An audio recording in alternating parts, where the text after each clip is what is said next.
Well, once again, hi everybody. Welcome into another fantastic edition of Pick Your Politics. I'm Dennis Silvers, along with my wonderful co-host Stephanie Phillips, and we've got a very, very good show for you today because we have a very interesting gentleman that's involved in a very interesting race here representing the state of Nevada. And Steph, I mean, time has just gone by. We got no time left hardly before the big day. We don't. Early voting has started. People Yeah. are out there in droves voting, which is good all across the country. All across the country. I've heard, that the numbers are good, so I think we'll have a good turnout. Why, and you've heard as well as I've had, they've had record turnouts in places like Georgia and a couple of other states. Why do you think it's a little more of a push to get people out here in Nevada? Well, I mean, look at what's happened the last couple of years, right? That's countrywide. And Well, Nevada, that's true. we were one of the hardest hit states through COVID just because of the kind of Good point. entertainment and tourist industry that we have here. Good point. So people are tired of the inflation. They're tired of the lockdowns and all that has happened the last couple of years. I think we're really going to see that response in the voting this go around. I agree with you. And everybody's focusing on Nevada as well as one or two other states like Arizona for a flip into the red. And obviously that's involving the governor and Adam Laxalt and so on and so forth. So we've got a lot of eyes looking on our state. Yeah, and they're looking, or the GOP is looking to take many House seats. Yeah. So with this seat in District 4 that our guest is representing and running for, that's going to be really important. So Very we'll see important. how, Very important. tight race. We've got a lot to ask him. Let me tell you a little bit about our special guest today. Sam Peters is a candidate for United States Congress in Nevada's 4th Congressional District. Sam spent more than 20 years in the United States Air Force and retired as a United States Air Force major, retiring, I think, in 2013. His service included combat support in Afghanistan, Iraq, Saudi Arabia, and Kuwait. Sam earned a Bronze Star for his efforts in Afghanistan, which is absolutely amazing. Also earned a bachelor's degree in criminal justice administration, a Master of Science in administration, which would bode him very well in Washington, D.C. Sam continues to be involved with several local and national organizations like the Rotary Club of Summerlin here in Las Vegas, Police Memorial Park, Boy Scouts of America, and the American Heart Association. He's married to a great gal with 3 children. So right now, let's bring up our special guest, Sam Peters. Sam, thanks for taking time out. I know you're busy getting it out there. Time is getting short, and it's a race now, my friend, huh? It is. It's a race. It's a race to the finish. 13 days till it's all over. We're in, I think, day 4 or 5 of early voting, and people are hitting the polls. So, it's a race. Yeah, they are. Let me ask you, when you get to D.C., do you want to be known as Uncle Sam instead of Sam Peters? It's I'm known that way a little bit in phone calls that I make, because when I introduce myself as Sam Peters, sometimes they hear Stan, sometimes they hear Dan, and I just like Uncle Sam. Yeah. So. that would be good. Sam, you, as you well know, you ran for this office in 2020 and just came up a tad short in the primary. What have you learned from that experience in terms of your messaging, in terms of running your campaign overall, in terms of what you're telling people when you're out door knocking? What's been the biggest takeaway, would you say? It's 2 things, I would say. Messaging doesn't change a whole lot. I've always the message has always been, look, we need representation that understands what people in the district want, and somebody that can, take that message to Washington and put it into a good use, into legislation that makes a difference at the federal level, not only for the people in the district, but for the country, really, because this is, again, a federal office. So, Right. And that means listening to the folks that are in the district. My opponent, he hasn't lived here in a decade. He is completely out of touch with what's happening on the ground in Nevada, and just being out and about around people and listening to what's going on. I think it's incredibly important. I did that in the first race. We're doing it on a much bigger level in this race. So that's number one. Number two is the importance of fundraising. Right. Fundraising is ad nauseum. You have to do it. Yeah. Yeah. You have to raise as much money as possible. In this particular race, the Democrats have already spent about $3 million or more against me in negative attack ads. And that's, you have to compete with that. And you're talking about, I'm a challenger, so I'm going up against a guy who's already won an election. He's got great name recognition. Yeah. And you have to overcome that. Yeah. And when they're putting that much money behind him, you have to fundraise. Yeah, you do. And I get a kick. You mentioned the attack ads. I post it on Facebook, and I tell my friends, right now is the best time to watch television here in Las Vegas because of the attack ads, right, Yeah, Steph? they're Everybody's so bad. dangerous. Everybody's not right. Everybody's this and that and the other. Everybody on the right, and you've heard this a million times, that we're extremists or whatever. Yeah. But speaking of your opponent, Sam, I want you to set the record straight, because you had two debates. You had one on Channel 8, and you had one on PBS, and one of them was moderated, I would say, properly, and the other one was not.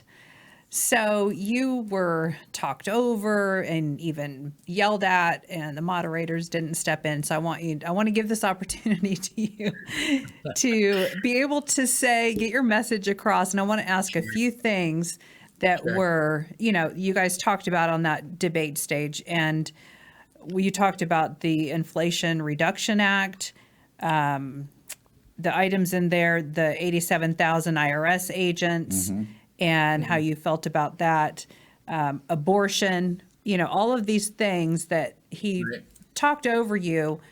I just want you to be able to tell the viewers your stance without being interrupted, all of those things, and what you're going to do the first day in office. Yeah, it was interesting. The second debate you're talking about, the one on PBS, Yes. it was a brawl, and I'm referring to it as such. I mean, it was 2 minutes for Mike answering the question, 2 minutes for him answering the question, and then it was a 2-minute open discussion, as they said. But the open discussion was it was a shouting match, unfortunately, and it wasn't.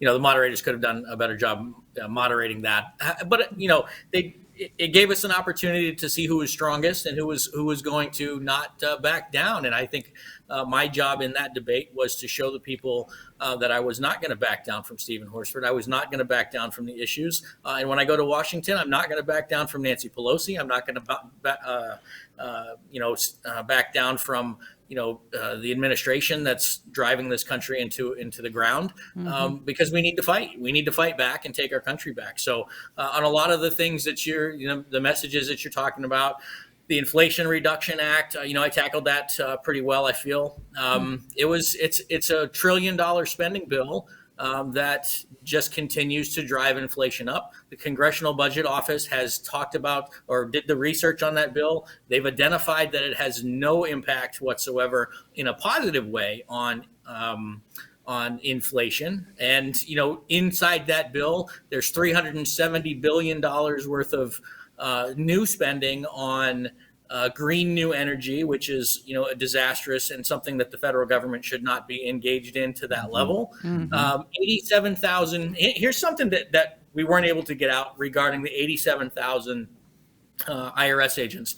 The left is saying that the 87,000 new IRS agents are a replacement for people who are retiring and et cetera. Well, that's completely false, because anybody that knows how the budget works realizes that when the president's budget comes up to the Congress, those replacements and those fundings, those manpower positions are already funded within that budget coming up. You wouldn't need a separate bill, the Inflation Reduction Act, to replace them, because they'd already be there. So those 87,000 new agents, they are legitimately new agents. And within the bill, it identifies that they will be targeting. In fact, they're saying those 87,000 IRS agents will offset the cost of the Inflation Reduction Act through enforcement. Right. So And audits, yes. Correct, it's audits, yeah. exactly, and it's targeting small business owners. It's targeting Middle America, Yeah. and they're coming after you, attacking.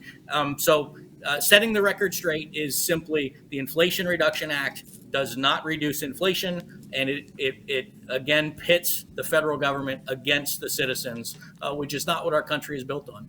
Well, the way things are going, Stephanie, I think you agree, new IRS agents or not, Sam, the way things are going, these people aren't going to have any money to pay their taxes. So it's like trying to get blood out of a stone. Out of a turnip, yeah. Yeah. Yeah.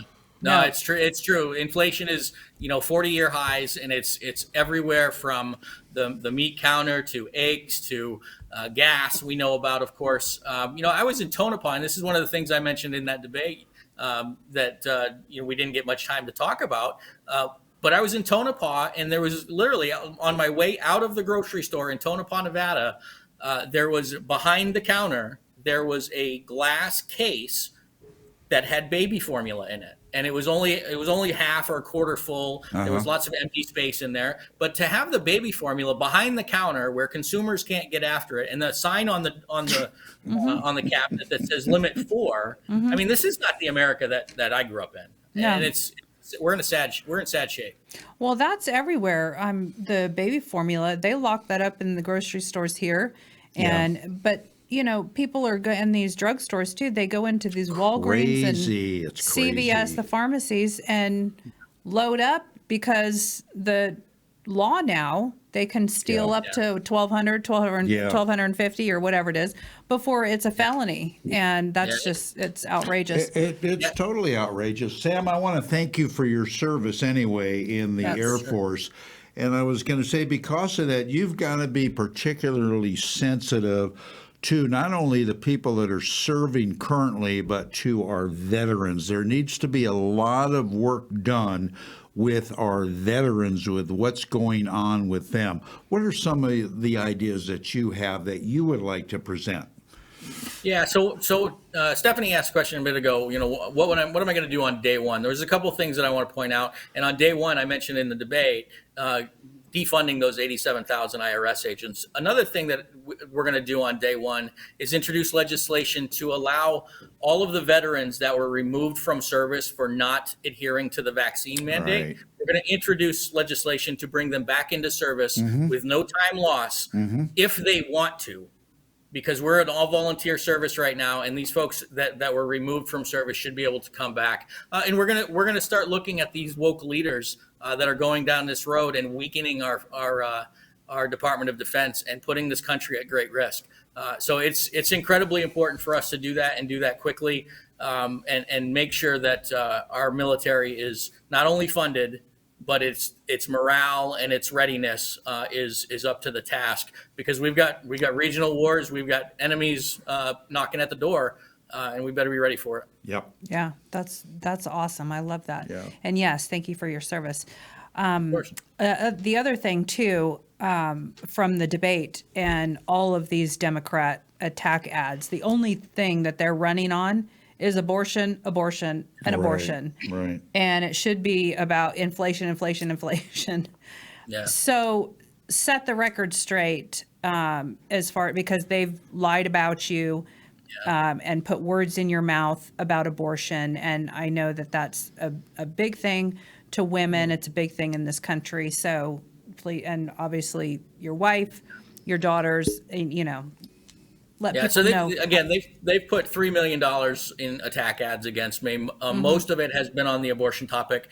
Some of it has been on the education topic as well. And it's funny on the education piece, and I'll hit this one quickly and go on to your question on abortion. But on the education piece, their ad opens up with Sam Peters hates children, and he wants to make sure that they can't have schools, and it's utter nonsense. Yeah. Every piece of my campaign material has a picture of my family on it, and there they are. And I don't hate my children or yours or anybody else. So it's ridiculous. But that's what they have. That's the only thing they have. They don't bring solutions to the table. To your point on the abortion topic, they've said I want to ban abortion across the country, all abortions for all reasons. Absolutely not. In fact, it's been on my website. It's been there for a long time. What my position is, and the position of allowing exceptions for rape, incest, and life of the mother have always been on there, and I've always supported those. So this nonsense of wanting to ban abortion and steal women's health care, and again, I said it in the first debate. Anybody that says that I want to take health care away from women doesn't know that I'm married to a woman and that I have 2 daughters. And there's no reasonable argument whatsoever that can be made to make that case. And it's just absurd. My position is that Nevada's law has already been established. It's a 24-week limitation. It's a sensible limitation. It includes the options for those exceptions that we mentioned. And when I go to Washington, I will defend Nevada's law because that has been the will of the people, and that's the will that I will take to Washington with me. Yeah, that's great. Sam Peters is our special guest here on Pick Your Politics. He is a candidate for the U.S. congressional seat in District 4 here in the state of Nevada. Sam, tell our viewers, if you will, how closely do you, as a U.S. congressman or person, to be more PC, how closely do you mesh with our senators from Nevada? Ideologically, you mean? Yeah. Well, Adam Laxalt I mesh with pretty well. Okay. I don't mesh with the 2 that we have currently, Right? Because they're on the far left, and Yeah. politics has become this far left, far right. And I had a conversation with an independent voter a couple of days ago on this very topic. It seems right now that that when one party says they're going to do this, the other party finds some way to say we're going to do the polar opposite. We're going to go 180 degrees the other direction, and it leaves you're leaving 80% of the people right in the middle, and with nowhere or understanding on what's going on. So, look, I'm going to serve the people of Nevada for when they elect me. I'm going to do it the very best that I can. I'm going to do it with conservative ideals. Those are not going to change. They haven't changed from primary election to general election. I am who I am. And the reality is we need to get back to a constitutional republic that we have. We need to start paying attention to the Constitution. The federal government needs to do what the Constitution says it's supposed to do, Right. Namely secure the country and budget for the federal government. They haven't done either of those things. The latter, the budget, they haven't done since 1997, 25 years ago. And I'd ask your viewers and ask either one of you, do you think you could hold the job if you didn't do the job for 25 years? Yeah. It's just absurd. And the fact that, my opponent has been there since 2012. He had a small break where he lobbied in Washington and then he came back into Congress. He's part of the problem, and it's time to fix the problem. What is he not doing for Nevada that you want to do, taking his place? What kind of bills would you like to bring to the floor? What specifically can you do to help Nevadans? Yeah, so there's a number of things. So one, I want to be on the Natural Resources Committee in the House of Representatives. Natural resources covers things like mining. It covers things like water. We have a significant issue right now with our drought in the Southwest. And the Colorado River Basin, Lake Powell upstream, which feeds Lake Mead, is at dire low levels, which is making Lake Mead at low levels. The water that's being supplied to Southern California and even into Mexico coming out of our lake, or Lake Mead and the Colorado River, those things fall into the authority of the Natural Resources Committee. So working on that committee, working with folks from Colorado, Utah, Arizona, California, and Nevada to figure out the best way to conserve our water and bring that level of water back up in our lake, because it's at a crisis right now. Another piece of it is we have mining throughout the state. And I've met with mining. We have a refinery up in Amargosa, which is in my district, and they're dying on the vine because of the bureaucracy and the over-regulation from the EPA, from numerous other agencies across the state and the country. BLM lands is another issue. The ability to grow and build housing, needed housing here in Clark County, is stymied because of BLM lands Right. controlled by the federal government. And you look, the federal delegation right now, all Democrats with the exception of Mark Amadei up north, but the ones that are here in Southern Nevada, they have failed in this regard. And it's time again. They're part of the problem. It's time to fix it. Yeah, absolutely. One of the agenda items, if you will, Sam, that I think all of the candidates talk about, and they're all pretty much on the same page, but I want to get your thoughts on it. Two, and you just touched on it briefly, but that's about growth here in Southern Nevada and the problems that presents. And also the other is we're starting to really see and feel a big homelessness problem. What are your thoughts about those two items? So there's a number of things there. One, on the homeless population here in Southern Nevada, we have to talk about mental illness. We have to talk about veterans, and then we have to talk about illegal immigrants. Okay, when people talk about housing shortages and unaffordability of housing, this is a supply and demand type scenario. Right. When there's 141,000 illegal immigrants living in the Clark County, Southern Nevada area, that has an impact on housing. It's not deniable. It has an incredible impact on housing, and it drives up the price when there's a shortage of good housing, apartments, whatever the case. And of course, people moving into the area for the weather and jobs, et cetera. It's an issue that has to be addressed, but it has to be addressed, in my opinion, from the federal level. What we can do is we can secure the border. We can deport those that are here illegally, that are taking up the resources for our citizens. And I go back to my comment a moment ago about the Constitution. The Constitution has the word citizen in it 23 times. It doesn't talk about illegal immigrants. It doesn't talk about asylum seekers. It doesn't talk about all of these folks that want to come in and take our resources. And we have to start looking at it from that lens. This country, the resources that we have are phenomenal, but they are here for the citizens of this country. And we're gracious people. We want to help folks. No question about it. But we have to be able to make sure, look, you cannot live in a house if the foundation is broken. You have to have a firm foundation. And right now, our foundation in this country is in shambles because of this administration and the lack of leadership at within the federal government. And we need to get back to the basics of what they're supposed to be doing. Yep, that's well said. We definitely need to fix the border issue because they're just coming over by the millions now. Unbelievable. So would you vote to continue building the wall and finishing that? And go back to the Trump immigration policy? What's your answer to that?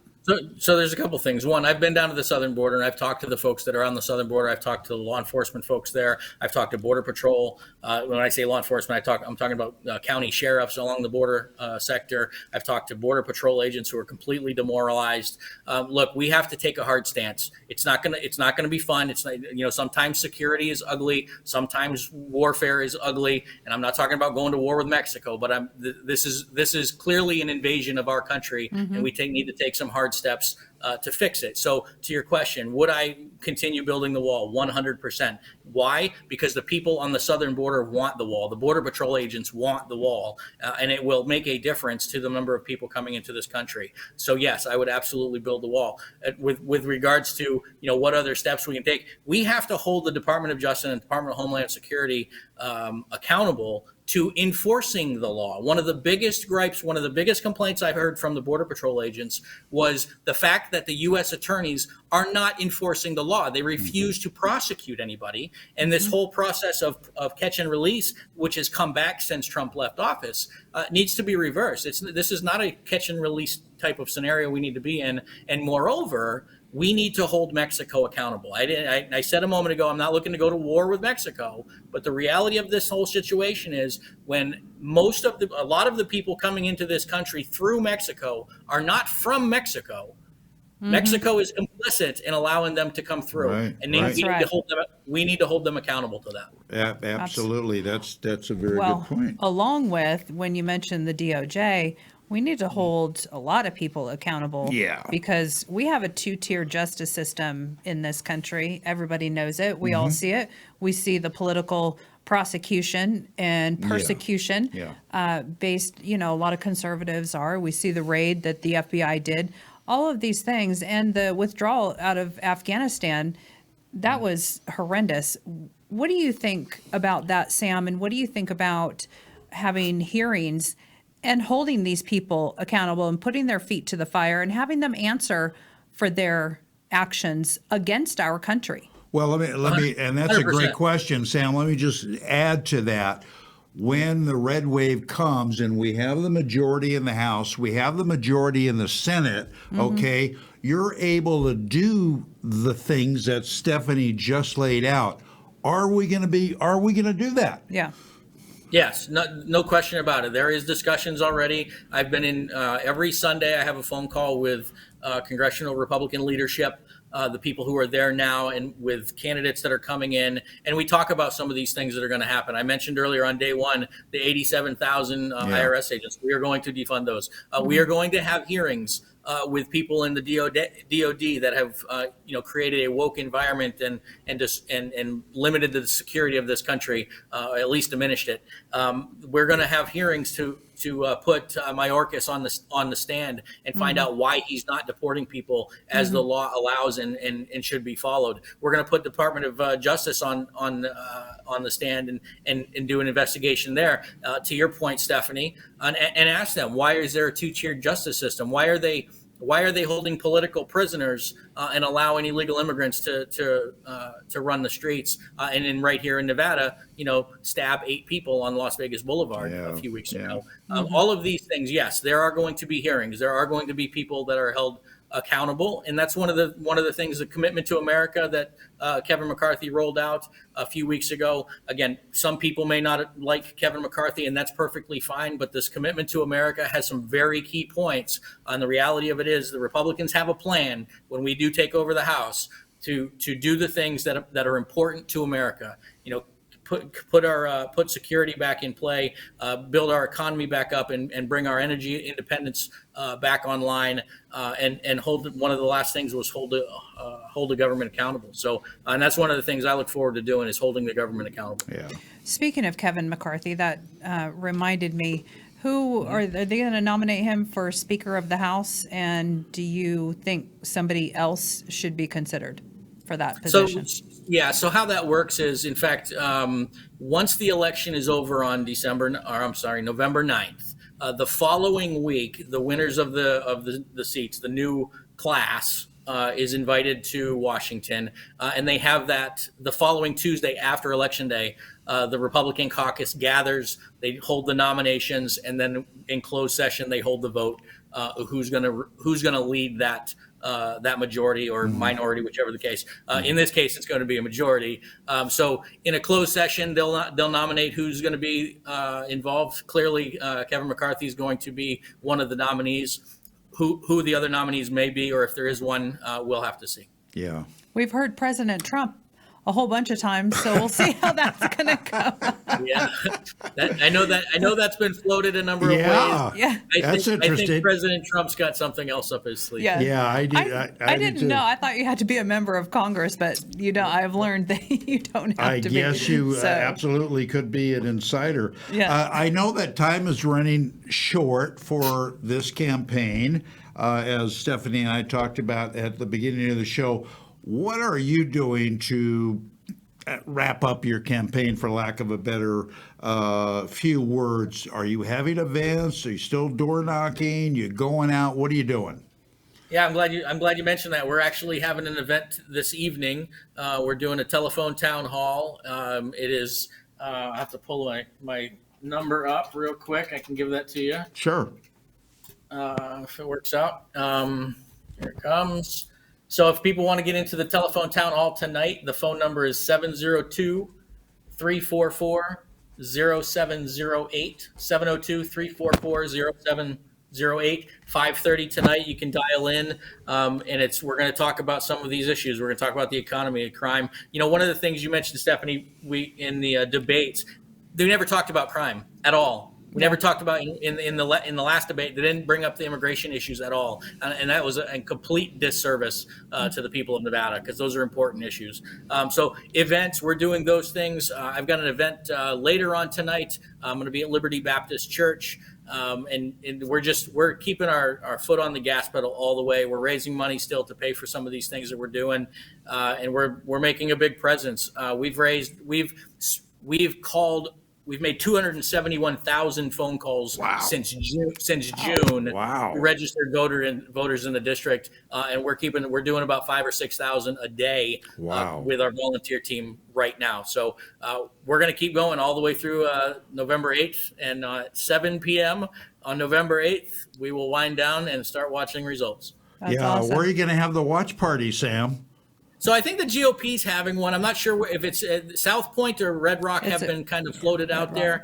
Mm-hmm. Yeah, Red Rock. So yeah. we're gonna do a private one from 7 to 9 or 10 with my family, and just bring some close, the people who've been working on the campaign, making those thousands of phone calls.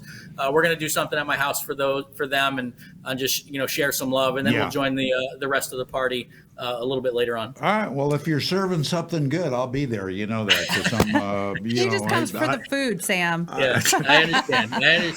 I am all about that. Where can people go to learn some more information about you that might be on the fence? And we always urge people vetting candidates.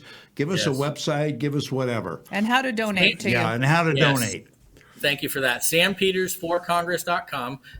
You can donate through the website. There's a button that says on there, just click it, and it'll walk you right through it. My issues page on the website will highlight some of the truths of where I stand on things. And I will leave you with this. I will say that the Democrat lies have been thick, and they have been steady for the last 3 months or 4 months.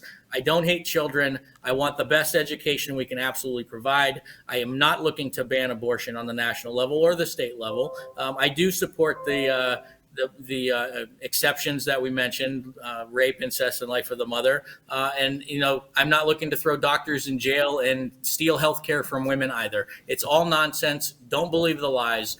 Vote for somebody who loves America. Vote for somebody who loves their community and will work their tail off for you. Yep, and that's 5:30 tonight, area code 702-344-0708.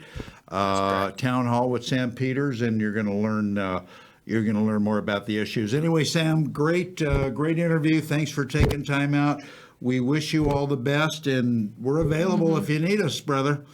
Appreciate you guys. We'll be in touch. I thank you so much. Thanks, Thank Sam. you very See you much, soon. Sam. Sam Peters. Good stuff. Yeah, he's going to make a great congressman. Good stuff. He's working And, hard. Yeah, he is. He's going to do good for Nevada. Yeah. I think he's got a great shot, and I think that the voters, and especially the independents, are leaning to the right because they're tired of what has been happening the last couple of years. So, yeah, I think this red wave is coming. Yeah, it's going to be very, very interesting. All right, that's going to wrap it up for this edition of Pick Your Politics. Stephanie Phillips, I'm Dennis Silvers, and we're going to be with you with another great show, same time, same place. So get out and vote. It's coming real soon. So long, everybody. See you later.